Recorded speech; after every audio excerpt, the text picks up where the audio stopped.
लोग प्रोनाउंस के रूल्स देखेंगे।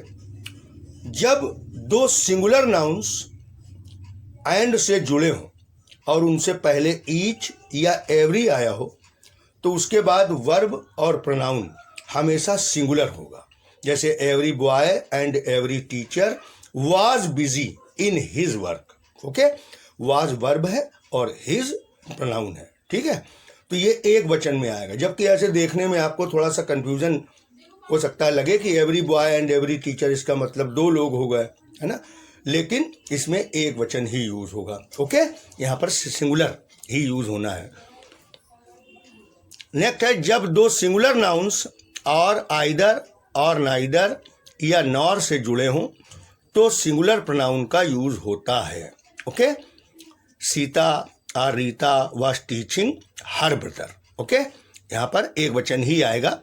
आइदर मोहन और Sohan has bought his pen, मतलब या तो मोहन ने या सोहन ने अपना कलम खरीदा है। ओके, रूल नंबर 3 है, जब एक सिंगुलर सब्जेक्ट और एक प्लूरल सब्जेक्ट और आइदर या फिर और या नाइदर नॉर से जुड़े हों तो प्लूरल सब्जेक्ट को बाद में लाया जाएगा और प्रोनाउन हमेशा प्लूरल ही होगा। आइदर सोहन और his friends forgot their books, ठीक है। आप इसमें देखें हिज फ्रेंड्स, ये प्लूरल है, इसको बाद में लाया गया है। रूल नंबर 4 है, दो या तीनों पर्सन्स का use, first person, second person, third person, अगर इनका यूज एक ही सेंटेंस में करना है तो उनको इस प्रकार लाया जाएगा, जैसे 2 3 1।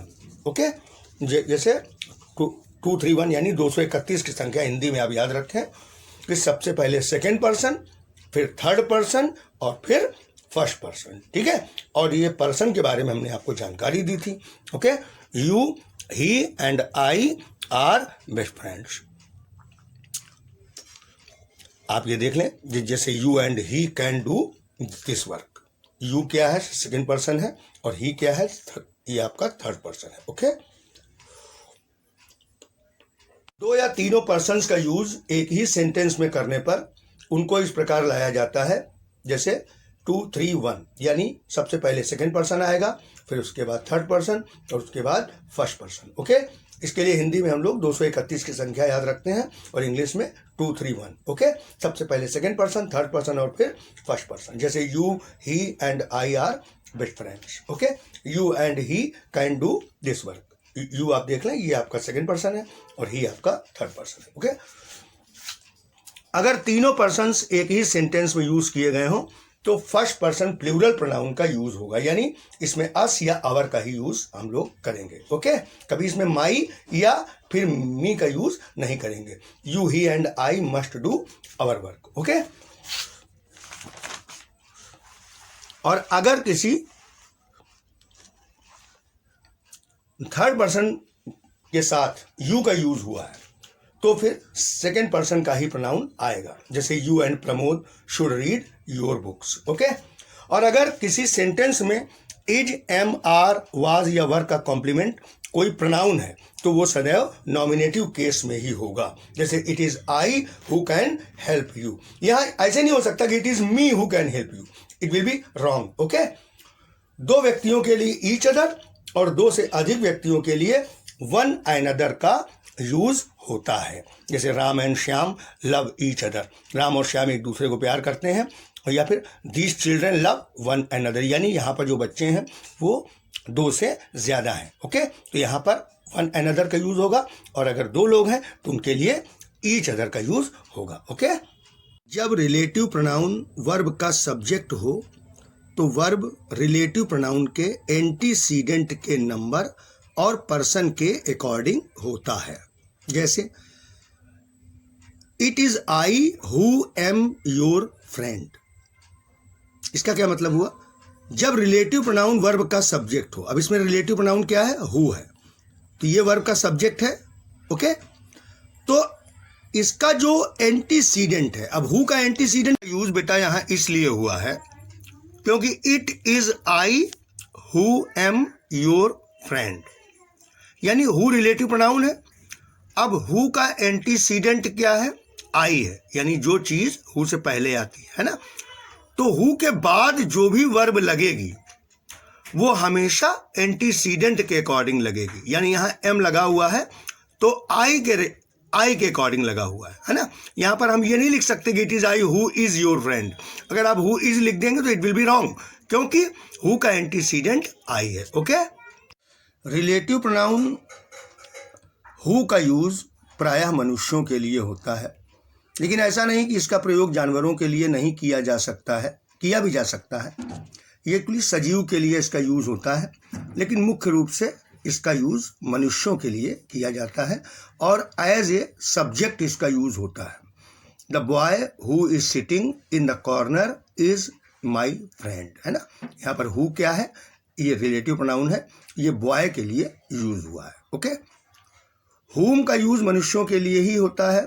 दिस इज द बॉय हुम आई लव, ये वही लड़का है जिसे मैं प्यार करता हूं।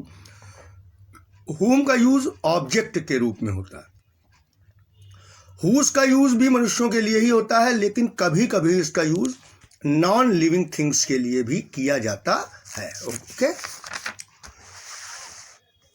हु का यूज हमेशा नॉमिनेटिव केस में होगा, हुम का ऑब्जेक्टिव में, और हुज का सदैव पजेसिव केस में होगा।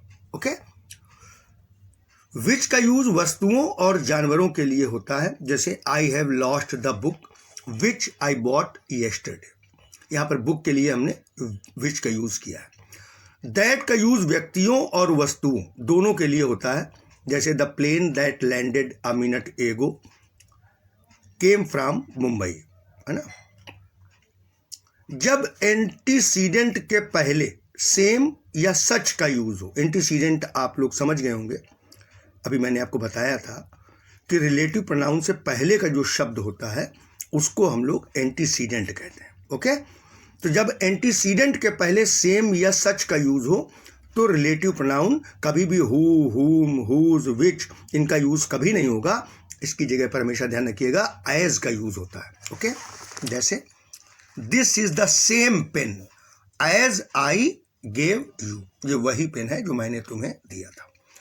हु अथवा विच के स्थान पर रिलेटिव प्रोनाउन दैट का यूज कब कब होता है और किन किन अवस्थाओं में होता है, ये बेटा बहुत ही टेक्निकल चीज है, इसको बिल्कुल ध्यान से देखिएगा।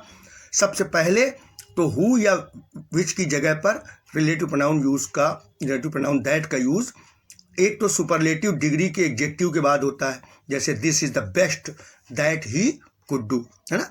यहाँ पर कभी भी हम हु, विच या हुम या हुज का use, this is the best that he could do, ये सबसे अच्छी चीज है या ये वो सबसे अच्छा कार्य है जिसे वो कर सकता था।